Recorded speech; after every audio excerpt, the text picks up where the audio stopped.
மகாவிஷ்ணு வந்து பேசியிருக்காரு. போன ஜென்மத்தில் செஞ்ச பாவன் பலன்தான் இப்போ இருக்கிற ஏழை பணக்காரன், அழகாக இருக்கிறது, அழகாக இல்லாமல் இருக்கிறது, கை கால் இல்லாமல், பார்வை இல்லாமல், ஊனமாக பிறக்கிறதெல்லாம் போன ஜென்மத்தில் செஞ்ச பாவம் பையன்தான் அப்படின்னு மகாவிஷ்ணு பேசியிருக்காரு.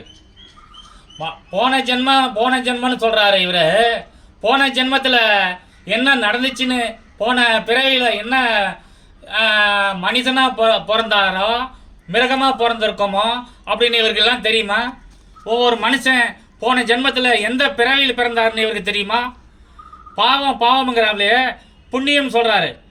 எந்த அளவுக்கு பாவம் செஞ்சால் இந்த கஷ்டம் அனுபவிக்க முடியும், எந்த அளவுக்கு புண்ணியம் செஞ்சால் இந்த நல்லா இருக்க முடியும்னு சொல்லி ஏதாவது கணக்கு இருக்கா?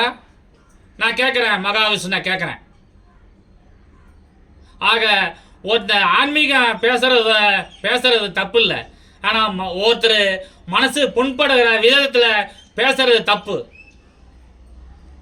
இவர் வந்து போன ஜென்மங்கிறதெல்லாம் சொல்லிட்டு இருக்காரு தவிர, போன ஜென்மத்தில் இருக்கிறதெல்லாம் இப்போ யாருக்கு தெரியும்?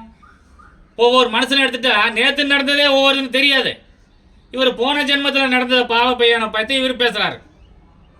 மகாவிஷ்ணு நான் கேட்குறேன்.